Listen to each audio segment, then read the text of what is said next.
Badenoch. Later today, the Prime Minister is meeting the family of Sir David Amess. Sir David gave this House and our country 40 years of service. I hope the Prime Minister will agree that getting the response to his murder right is vital, not just to his family, but to our democracy. Mr. Speaker, every week I speak to businesses who are letting go of staff or closing. Has the Prime Minister been given an estimate of how many people will lose their jobs because of his budget? Prime Minister.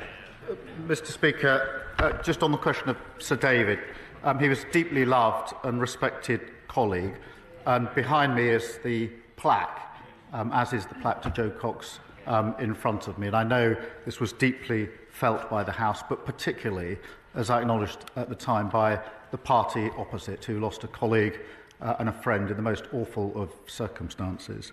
Mr. Speaker, I am meeting the Amess family later on today, and will make sure that they get answers to the questions that they ask.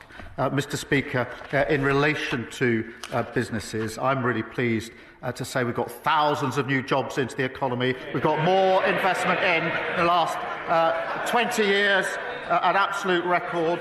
Wages are up higher than prices. 3 interest rate cuts, the best boost for the cost of living for a very long time. Mr. Speaker, the Prime Minister needs to get out more. Inflation is up, and estimates of job losses are between 130,000 and 300,000. Okay. His tax rises are hurting every sector of the economy. Things are getting worse for nurseries. Nurseries are writing to stressed parents right now, telling them that fees will go up because of his jobs tax. Can he explain how more expensive childcare is good for the economy or for working families struggling to make ends meet? Well, Mr. Speaker, we're putting in childcare. Look at the breakfast clubs, 2 in her constituency. But she's rather forgetting the £22 billion black hole that they left, that we had to deal with.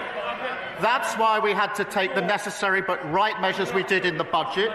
And what's her response? Not that she'd reverse them. Oh, no, she doesn't say that. She attacks what we've done, but she doesn't say she would reverse it, because she wants all the benefits of our budget in returns of investment, but she doesn't want to pay for it. That's how we got into the mess in the first place.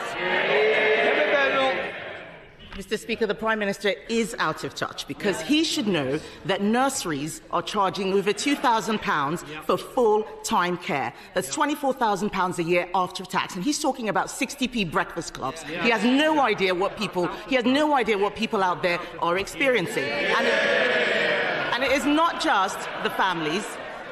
Even councils must pay his jobs tax. To cope with it, the average council tax bill is increasing by over £100 in April, after he promised to freeze it. Hard-working families' money is going to the Chancellor instead of social care and fixing potholes. Why should these families pay more for less? Well, she really shouldn't denigrate what she calls, I think, 60p breakfast clubs. She should be welcoming them. And she asked about council tax, Mr. Speaker. The Tories put up council tax every year for 12 years. Their manifesto, Tory LGA manifesto, government should remove the caps on council tax. And then Hampshire Council, Tory, wanted a 15% increase. We said no. Slough Council, again, Mr. Speaker, Tory, wanted 3%. We said no. Windsor and Maidenhead, Tory, now Lib Dem, wanted 25%. We said no. We're the ones that are doing the right things to get this country on the right track. Mr. Speaker, the point is he promised to freeze, and they are going up. And if he wants to talk about councils, let's look at Liverpool or maybe Birmingham, where the rubbish is piling up so high, people vote Labour and all they get is trash, just like what he's saying at the dispatch box.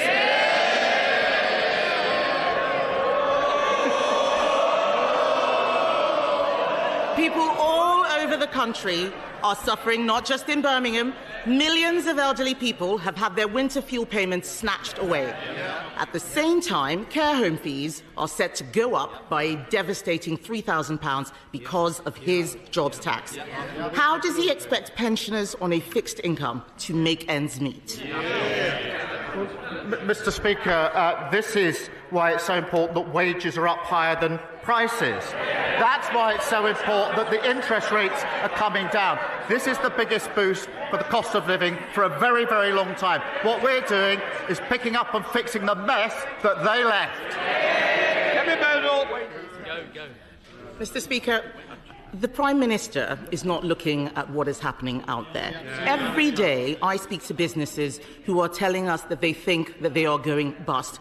And as if businesses and families didn't have enough to worry about, supermarkets say food prices will increase by over 4% because of the jobs tax. And that's before we get to the immoral family farms tax on the very farmers who work so hard to produce our food. What does the Prime Minister have against farmers anyway? Does he not see that his budget is killing farming in this country and he is making life so much harder for everyone else? Mr. Speaker, the budget provided £5 billion for farming over the next 2 years. That is a record amount. We've set out the roadmap for farming, which has been welcomed by farmers. And many thousands of farms have benefited from the farming schemes. But she talks about prices. Wages are going up higher than prices. That's the first in a long time that's happened. So for families across the country, they're better off under Labour. He's got no answers today. What the farmers are complaining about is the sustainable farming incentive, which he has just scrapped or withdrawn. They are making mistakes with this budget. And that's why in 2 weeks, the Chancellor will come to this House to present an emergency budget the Prime Minister said we would not need. They will try and make out it's because of global events, but the truth is they trash the economy with their bad choices.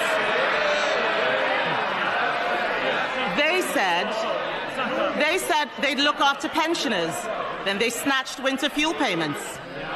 They said that they would be pro-business, but they hiked taxes on jobs.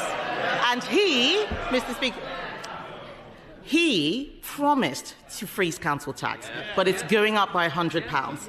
This is a high-tax, low-growth, job-killing government. Will he use the emergency budget to fix the mess he's made? Mr. Speaker, inflation under them 11%, £22 billion black hole, a mini budget that made us the laughing stock of the world, and they want to give lectures on the economy to us. No, thank you very much.